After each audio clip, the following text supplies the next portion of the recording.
وأصلي وأسلم على نبينا محمد صلى الله عليه وسلم خاتم النبيين وإمام المرسلين وعلى آله وأصحابه ومن اهتدى بهديه واستنى بسنته إلى يوم الدين. أما بعد، فقد قال الله تبارك وتعالى في محكم التنزيل: لقد كان لكم في رسول الله أسوة حسنة لمن كان يرجو الله واليوم الآخر وذكر الله كثيرا. وقال تبارك وتعالى: قل إن كنتم تحبون الله فاتبعوني يحببكم الله ويغفر لكم ذنوبكم والله غفور رحيم. Ndugu zangu katika iman, wapendwa waislamu, wafuatiliaji wa kipindi, hivi ndivyo walivyohiji waja wema, hakadha hajja salihun. Leo biidhnil Maula jalla wa ala tutazungumzia sehemu muhimu sana katika maeneo ambayo yanahusu ibada tukufu ya hija, baada ya kuwa tumeona baadhi ya mambo ambayo ni ya msingi sana katika ibada ya hija, yaliyobeba uhalisia na maana hasa ya ibada ya hija.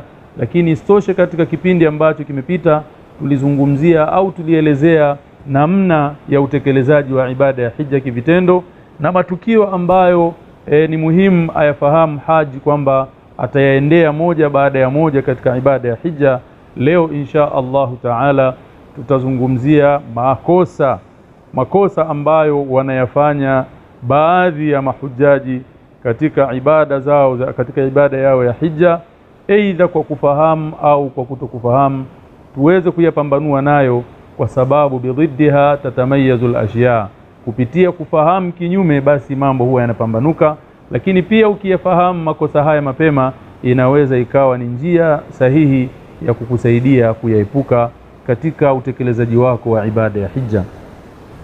Ndugu zangu katika imani, kwa mujibu wa aya niliyoitanguliza ambayo ni aya ya 21 katika surati al-Ahzab, Allah jalla wa ala anasema: laqad kana lakum fi rasulillahi uswatun hasana. Kwa hakika bila shaka imekuwa kwenu nyinyi mna kwa mtume wa Allah jalla wa ala kiigizo kilichokuwa kizuri, kiigizo chema, liman kana yarju Allah wal yawmal akhir, kwa yule ambaye anamtaraji Allah jalla wa ala na anataraji siku ya mwisho kwamba atakutana na Allah. Adhakara Allah kathiran, na akawa ni mwenye kumkumbuka Allah tabaraka wa taala kwa wingi. Lakini vile vile nikawa nimetanguliza aya ya 31 katika surati Al-Imran, pale ambapo Allah subhanahu wa ta'ala anatuambia: qul in kuntum tuhibbuna Allah.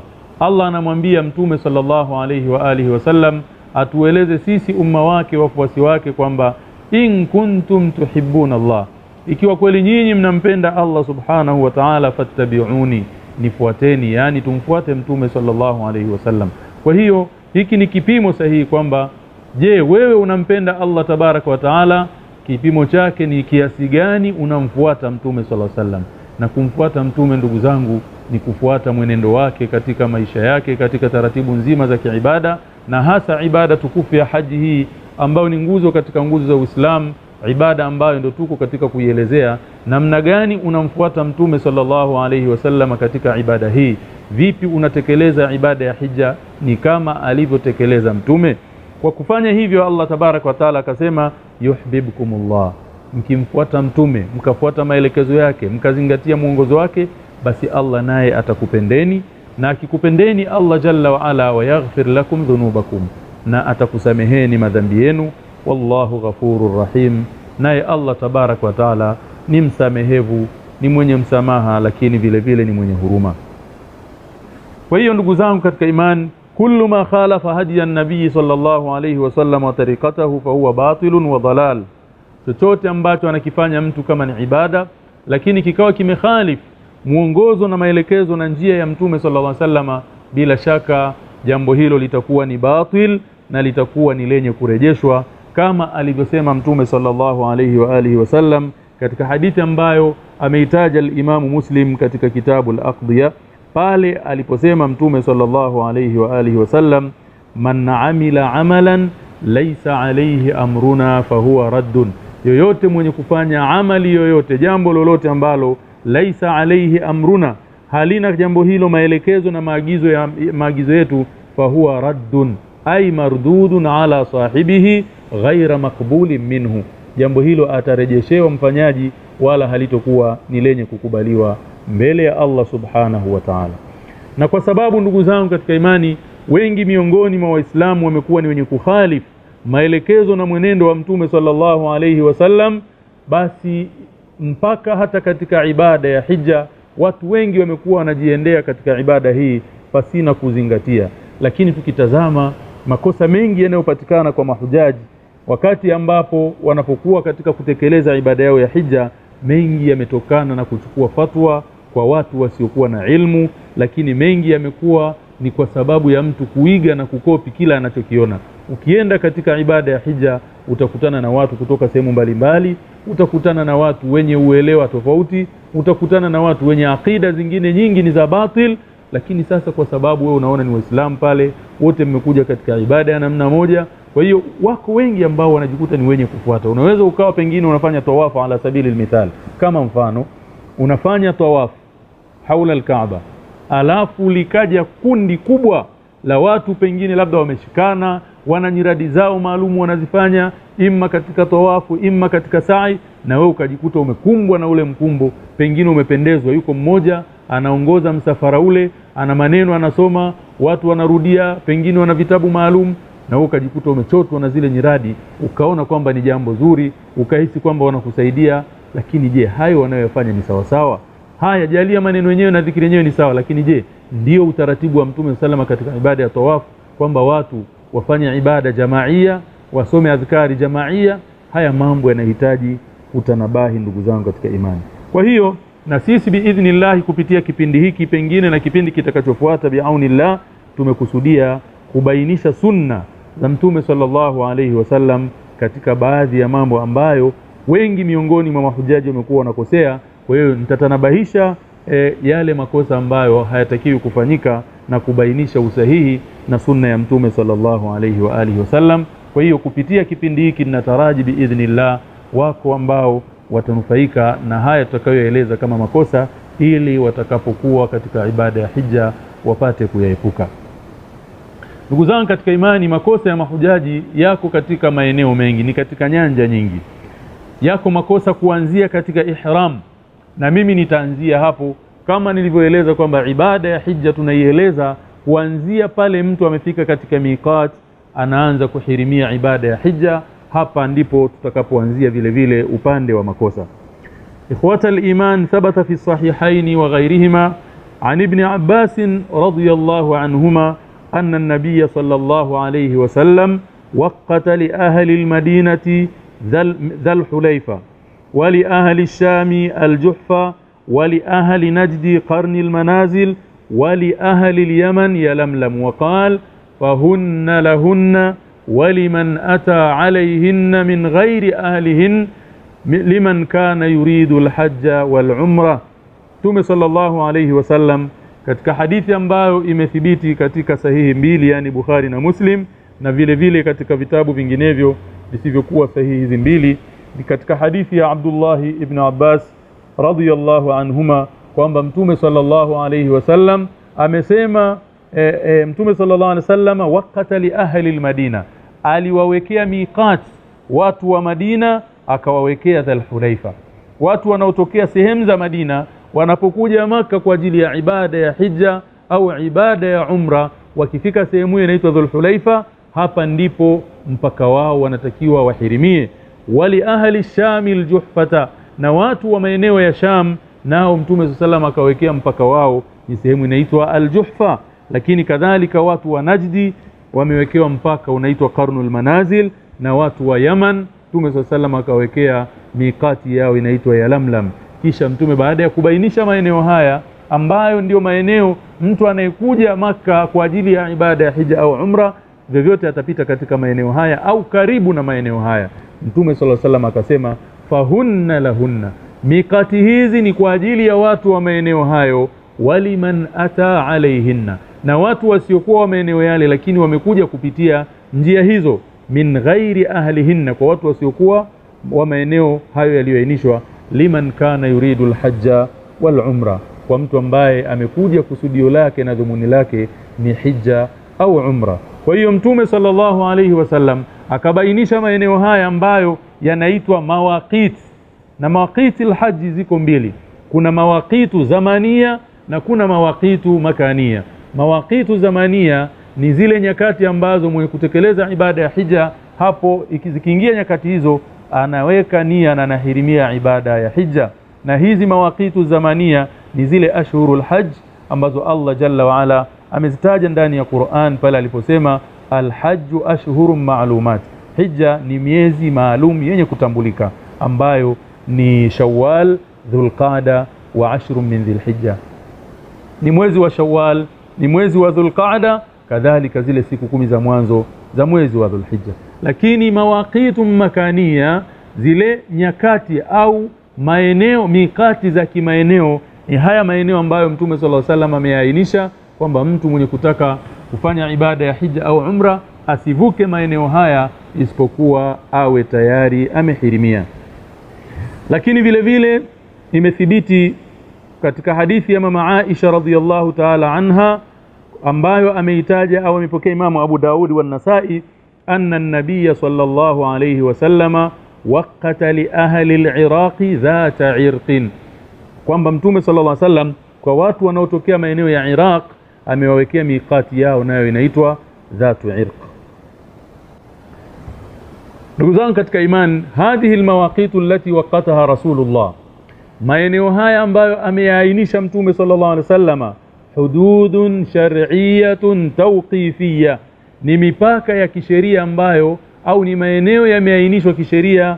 La tawqifiyya ni mambo ambayo kuyatambua na kuyaainisha tunarudi katika sunna za Mtume, tunarudi katika maelekezo ya sheria.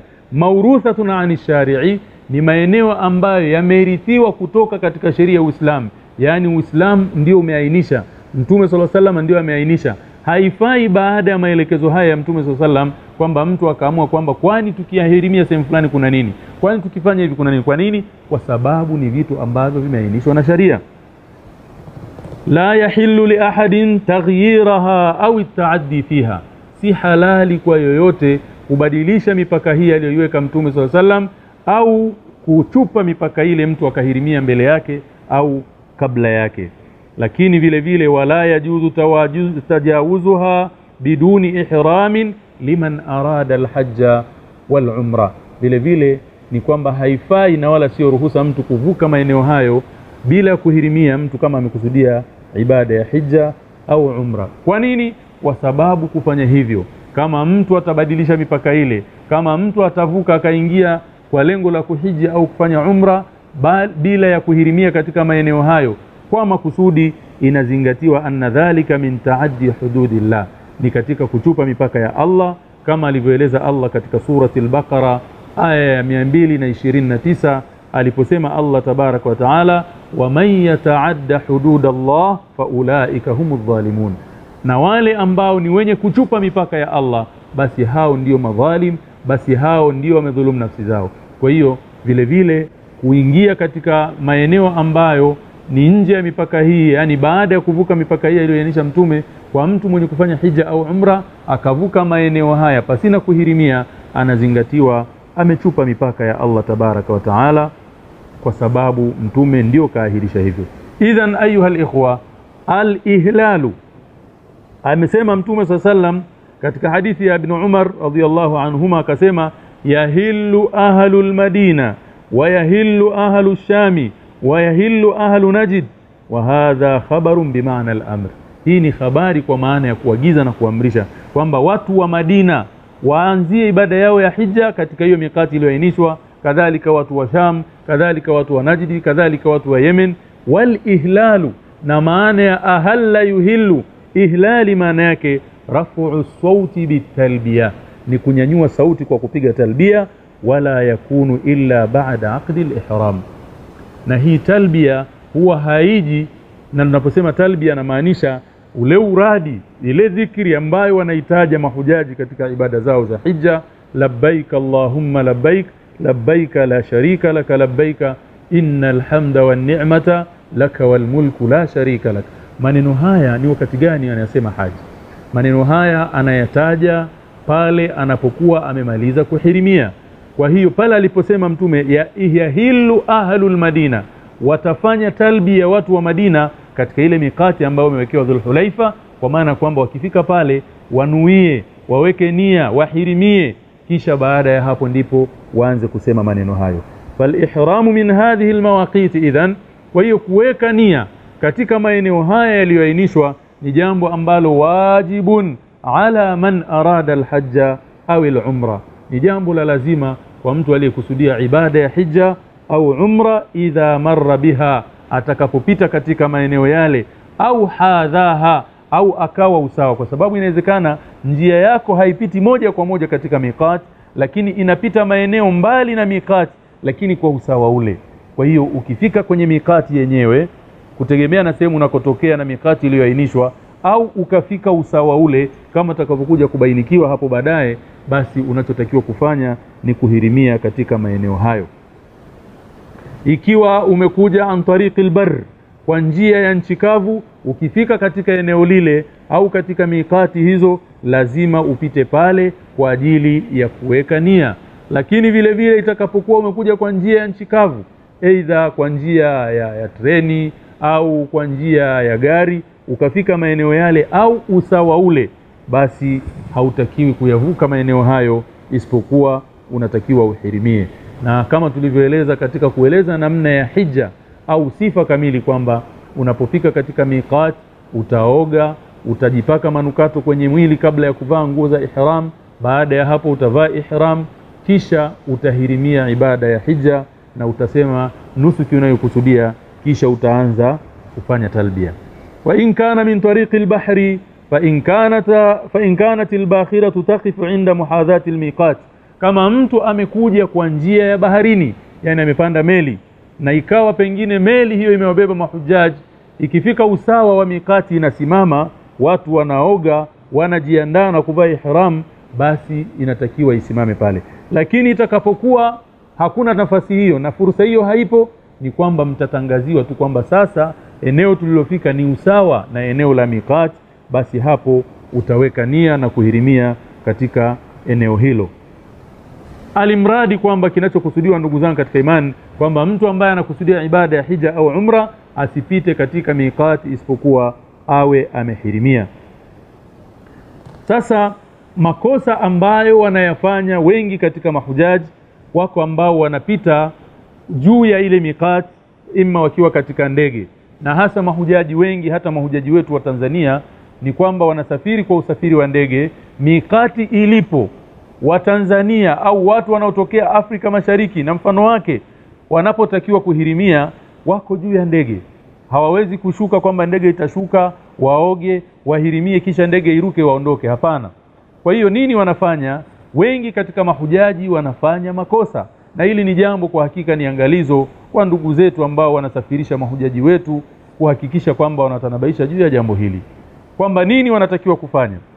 Wanachotakiwa kufanya, wanatakiwa kuhirimia wanapofika muhadhat, inapokuwa wako sawa huko angani na ardhini, eneo lililopo. Marubani huwa wanawaambia kwamba sasa tunakaribia katika miqati, ili watu wajiandae, na sasa tulipo hapa tupo katika miqati. Kwa hiyo watu wahirimia ibada ya hija ili waondoke wakiwa wamehirimia. Sasa makosa yanayopatikana katika swala hili la ihram, wako wengi sana ndugu zangu katika imani, ambao wanakuwa hawahirimii katika miqati, isipokuwa wanachokifanya wanakusubiri kushuka airport ya Jeddah, na jambo hili ni mukhalafa, ni kwenda kinyume na maelekezo ya Mtume sallallahu alaihi wasallam, na ni kuchupa mipaka ya Allah subhanahu wa ta'ala. Kwa nini? Kwa sababu Jeddah sio miqati. Jeddah hakuna miqati. Ukienda mpaka Jeddah ukashuka airport kwamba ndio uhirimie, utakuwa umechupa mipaka ya Allah, utakuwa umekwenda kinyume na maelekezo ya Mtume sallallahu alaihi wasallam, utakuwa umehirimia baada ya mpaka wa ihram, na kwa hiyo utakuwa umefanya makosa. Fa idha waqa al-insanu fi hadha al-khata'i fa nazala bi Jeddah qabla an yuhrim, fa alayhi an yarji' ila al-miqati alladhi hadhahu fi at-ta'ira fa yuhrimu minhu, jambo ambalo litakuwa ni mashaka. Endapo itatokea mtu amefanya makosa akapita katika miqati, hakuhirimia katika miqati, hukumu yake kisheria ni kwamba inatakiwa arudi kwenye miqati akahirimie upya ndio aingie. jambo ambalo ni zito, ni gumu. Hautokodi ndege wala hauwezi ukaiamrisha ndege warudi ili uende ukahirimie, na wala huwezi ukarudi kwa usafiri wa ardhini.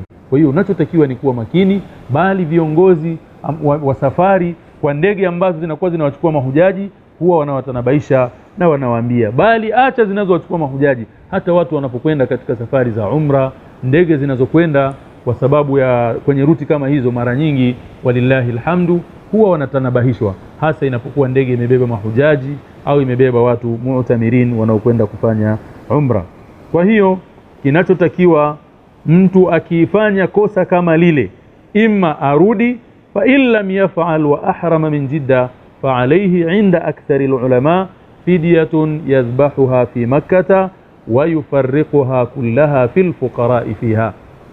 Kinachotakiwa, imetokea mtu amechupa, amevuka miqat bila kuhirimia, akajikuta ameshuka Jidda hajahirimia, na uwezekano wa kurudi katika mikati ili ahirimie haupo, anachotakiwa kufanya ni kuhakikisha kwamba anatoa fidia. Fidia nayo ni mnyama, shatun, ni mbuzi au kondoo, anamchinja na kugawa nyama yake kwa mafukara wa Makka. Wala yaakulu minha, wala haruhusiwi kula chochote katika mnyama yule, anamchinja kisha anamtoa sadaqa, ikiwa ni fidia ya kosa alilolifanya. Ndugu yangu katika imani, huu ndio utaratibu. Hili ni jambo la kwanza katika makosa wanayoyafanya mahujaji katika ibada ya hija, katika kipengele cha kwanza ambacho ni kipengele cha ihram katika miqat. Kwa hiyo chukua tahadhari na hili, kwamba sunna ni kuhirimia katika miqat, na miqat ameziainisha Mtume sallallahu alaihi wasallam, na Allah tabaraka wa taala ametutahadharisha kuchupa mipaka yake. Kwa hiyo ukivuka maeneo haya, jua umeingia katika dhimni ya watu wenye kuchupa mipaka ya Allah tabaraka wa taala, na hatukudhani kufanya hivyo kwa makusudi, ikiwa wewe safari yako ya hija unakwenda kutafuta radhi za Allah subhanahu wa taala. Baada ya eneo hili, eneo lingine ambalo watu hufanya makosa ni eneo la tawaf, na eneo hili lina maneno mengi sana ya kuzungumza, na sidhani kama muda utakuwa ni rafiki, lakini kama hatukumaliza biidhnil Maula tutalitaja katika kipindi kingine kinachokuja. Ndugu zangu katika iman, thabata anin nabii sallallahu alayhi wasallam, imethibiti kutoka kwa Mtume sallallahu alayhi wasallam kwamba ibtada at-tawafa min al-hajari al-aswadi fi ar-rukn al-yamani. Mtume sallallahu alayhi wasallam alipotufu al-Kaaba, alianza tawafu yake kuanzia Hajarul Aswad. Na kama unakumbuka, na ni mfuatiliaji mzuri wa vipindi hivi, utakumbuka wakati nilipokuwa nafundisha kwa vielelezo, nikaonyesha na kusisitiza kwamba ibada ya tawafu inaanzia hapa katika Hajarul Aswad, kisha mtu anazunguka mpaka anarudi pale alipoanzia katika Hajarul Aswad. Hiyo inakuwa ndio shautu ya kwanza, ndio raundi ya kwanza. Kwa hiyo Mtume sallallahu alaihi wasallam alifanya hivyo. Wa annahu tawafa bi jami'il baiti min wara'il hijri, na kwamba Mtume sallallahu alaihi wasallam tawafu yake aliifanya kwa kuzunguka al-Kaaba min wara'il hijri, alikuwa anapita nyuma ya hijri Ismail. Wa annahu ramala fil ashwati thalathati al-ula, na kwamba Mtume sallallahu alaihi wasallam alifanya ar-ramal ni kule kukimbia kwa haia ya kukimbia maa taqarubil khutwa, kwa hatua za karibu kama mtu anayekimbia mchaka raundi 3 za mwanzo. Hii ni katika sunna. Kwa hiyo ikiwa fursa ipo, uwezekano upo, basi hiyo ni katika sunna katika masala mazima ya tawaf. Lakini wallahi, kwa hali zinazokuwa hivi sasa, kwa wingi wa mahujaji na dhiki inayokuwepo katika matawaf, inakuwa wakati mwingine ni ngumu kutekeleza sunna hii. Lakini inapomwezekania mtu, basi ni vizuri. Ila angalizo, sio kwamba unatekeleza sunna hii basi wewe unalazimisha kukimbia kwa kuwa umeambiwa ni sunna, ukawa unawasukuma watu, unawaangusha watu. Jambo hili itakuwa ni maudhi na itakuwa ni makosa, na utapata madhambi ya kuwaudhi wageni wa Allah subhanahu wa ta'ala. Kwa hiyo katika mambo ambayo Mtume alayhi salatu wasalam aliyafanya katika tawaf, kwanza alianza tawafu kuanzia Hajarul Aswad, lakini vile vile Mtume sallallahu alayhi wasallam alitufu kwa kuizunguka al-Kaaba yote, sio sehemu. Na tatu, Mtume sallallahu alayhi wasallam katika zile raundi 3 za kwanza ilikuwa anakimbia ukimbiaji ambao ni wa hatua za karibu, lakini inakuwa kama vile ni mtu ambaye anakimbia mchaka. Kwa hiyo hii ndiyo sunna na huu ndiyo utaratibu. Wa annahu sallallahu alayhi wasallama kana fi tawafihi yastalimu alhajara, ilikuwa mtume SAW katika tawafu yake anakwenda anagusa hajarul aswad wa yuqabbiluhu, anagusa hajarul aswad kisha anabusu mtume SAW hajarul aswad, wastalamahu biyadihi wa qabbalaha. Hali ya pili, kuna wakati mtume SAW aligusa hajarul aswad kwa mkono wake kisha akabusu mkono wake, wastalamahu bimihjanin kana ma'ahu wa qabbala almihjan wa huwa rakibun ala ba'iri. Siku nyingine mtume SAW aligusa hajarul aswad kwa fimbo yake kisha akaibusu hii fimbo. Hapa kuna hali tatu. Hali ya kwanza alibusu hajarul aswad moja kwa moja. Hali ya pili aligusa hajarul aswad kwa mkono wake kisha akabusu mkono, na hali ya tatu Mtume sallallahu alaihi wasallam aligusa hajarul aswad kwa fimbo yake akaibusu fimbo yake. Kwa hiyo akawa anaashiria, na haya yote yamethibiti kwa Mtume sallallahu alaihi wasallam. Sasa kwa nini zimekuja hali tofauti tofauti? Wakati mwingine alibusu, wakati mwingine aligusa na mkono, wakati mwingine aligusa na fimbo. Wanasema wallahu aalam, hasaba suhula, ni kwa sababu ya uwepesi uliokuwepo. Fama sahula alayhi minha fa'alahu, lile ambalo aliliona ni jepesi kwa wakati ule ndilo alilofanya. Na hii ni kuwafundisha umma wake. Mtume SAW alikuwa anatufundisha kwamba ukiwa na fursa umekwenda, lakini katika haji hatudhani kama itatokea. Mathalan umekwenda katika ibada ya umra, imekuwezekania kubusu hajarul aswad, ukafika ukabusu kwa mdomo wako, ni zuri, fanya hivyo. La haiwezekani, pengine kumekuwa na msongamano ambao haukuruhusu hata kufikisha kichwa ukabusu, basi gusa na mkono, unaubusu mkono. La haiwezekani, pengine una bakora yako, basi ukifika unagusisha ile bakora, unabusu ile bakora. Kwa hiyo mambo yote haya ndugu zangu katika imani ameyafanya Mtume sallallahu alaihi wasallama mimbabi taysiri ala al-umma, ni kwa sababu ya kufanyia wepesi umma wake Mtume sallallahu alaihi wa alihi wasallam. Lakini vile vile Mtume sallallahu alaihi wasallama ameyafanya haya ta'abbudan lillahi tabaraka wa taala wa ta'dhiman lahu, ni kama ibada, ni kumwabudu Allah na kumtukuza. La i'tiqadan anna alhajara yanfa'u au yadhurru, sio kwa kuitakidi kwamba lile jiwe lina manufaa au lina madhara.